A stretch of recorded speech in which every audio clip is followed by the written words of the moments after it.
asrofil mursalin wa ala alihi wa sahbihi ajma'in. Asyhadu an la ilaha illallah wahdahu la syarika lah wa asyhadu anna Muhammadan abduhu wa rasuluhu la nabiyya ba'dahu. Allahumma shalli ala Muhammad wa ala ali Muhammad. Wa qala ta'ala a'udzu billahi minasyaitonir rajim. Bismillahirrahmanirrahim. Innal ladzina yatluna kitaballahi wa aqamus sholata wa anfaqu mimma razaqnahum sirran wa alaniyatan yarjuna tijaratan la tabur. Surah Al-Azim. Jemaah salat Isya dan tarawih yang dimuliakan oleh Allah Subhanahu wa taala. Syukur alhamdulillah kita masih diberikan kesempatan untuk kita hadir ke masjid ini dalam rangka kita menunaikan salah satu rangkaian ibadah, yaitu salat Isya dan tarawih ditutup dengan witir secara jamaah.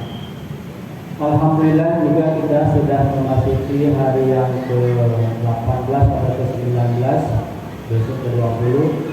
Insyaallah puasa yang telah kita laksanakan tadi, yang telah kita tunaikan, mudah-mudahan diterima oleh Allah Subhanahu wa taala dan tidak ada yang namanya pahala hal-hal yang mengurangi nilai-nilai pahala puasa tersebut. Jemaah salat Isya dan tarawih yang dibolehkan oleh Allah Subhanahu wa taala. Tidak lama ya. Di sini saya akan menyampaikan yaitu kita evaluasi lagi selama dalam bulan suci Ramadan ini kegiatan-kegiatan ibadah yang kita lakukan. Ya. Ibadah-ibadah yang kita lakukan itu sudah kita laksanakan atau belum? Ini mumpung masih ada waktu tinggal 10 atau 11 hari lagi. Setelah itu habis bulan suci Ramadan, barokahnya di bulan-bulan lain tidak sama dengan bulan suci Ramadan.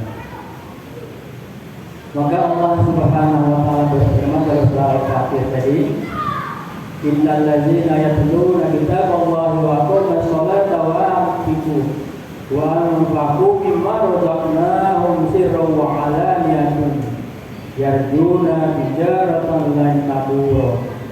Yang artinya sesungguhnya orang-orang yang selalu membaca kitab Al-Quran, ya sekali lagi, sesungguhnya orang-orang yang selalu membaca kitab Al-Quran dan melaksanakan sholat dan menginfakkan sebagian rezeki yang kami anugerahkan kepadanya dengan diam-diam dan terang-terangan, mereka itu mengharapkan perdagangan yang tidak akan rugi.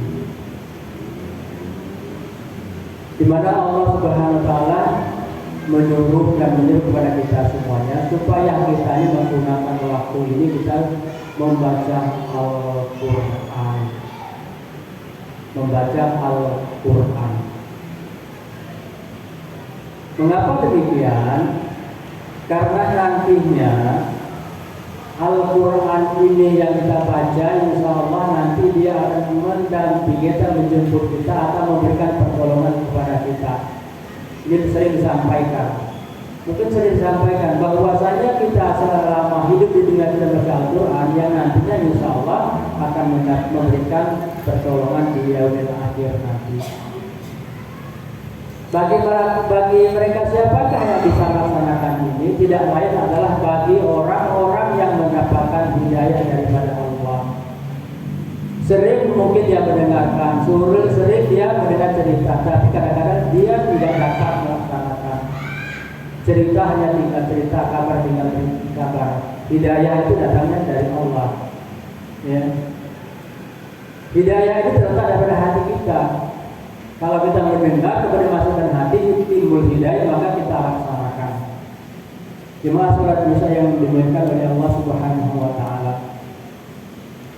Kemudian yang selanjutnya dari Ibnu Umar radhiyallahu anhu, dia berkata, Rasulullah sallallahu alaihi wasallam bersabda, Al-Qur'an lebih dicintai Allah daripada 7 lapis langit dan 7 lapis bumi beserta segala isinya.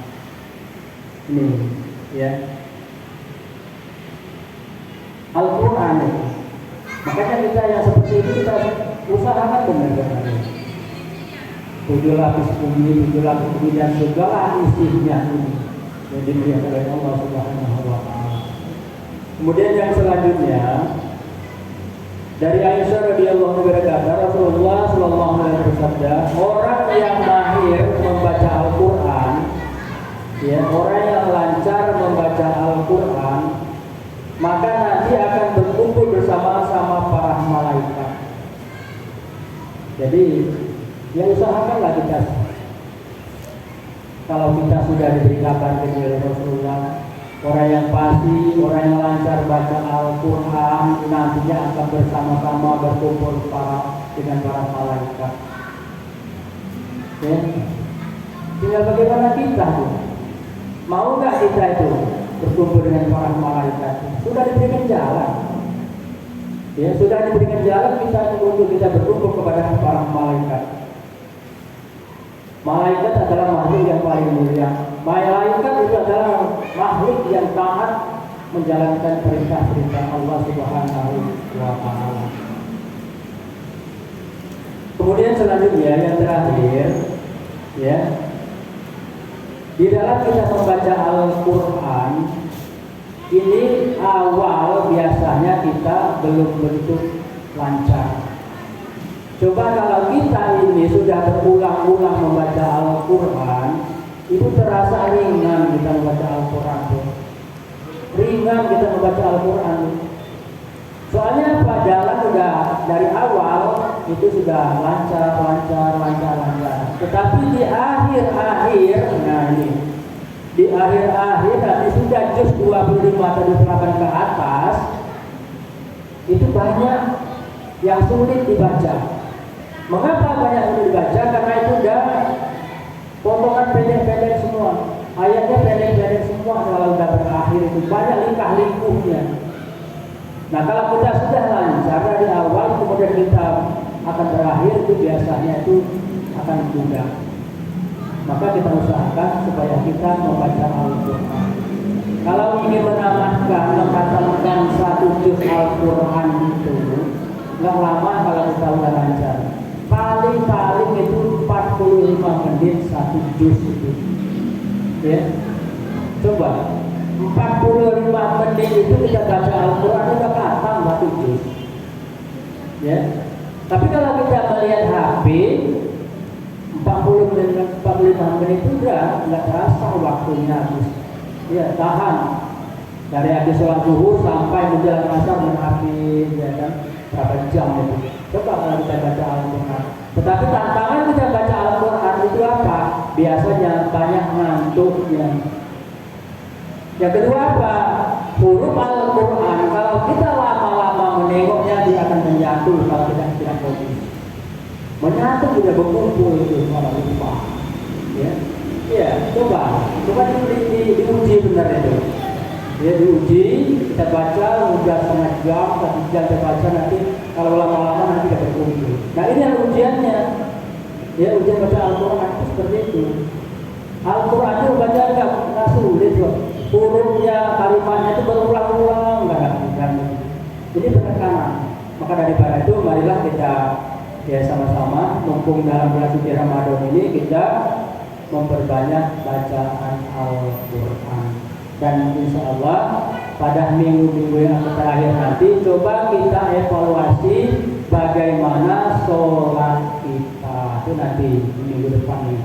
Tapi yang sekarang usahakan minimal kita membaca Al-Quran itu separuhnya, itu udah minimal. Artinya apa? 15 juz kita khatam.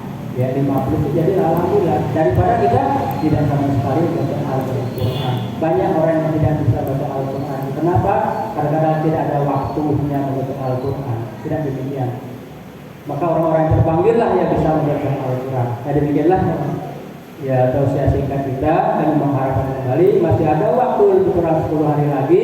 Marilah kita gunakan waktu itu kita membaca Al-Quran. 10 hari itu mungkin kalau kita khatam bisa khatam Al-Quran minimal 15 juz jadilah. Demikianlah, wassalamualaikum warahmatullahi wabarakatuh.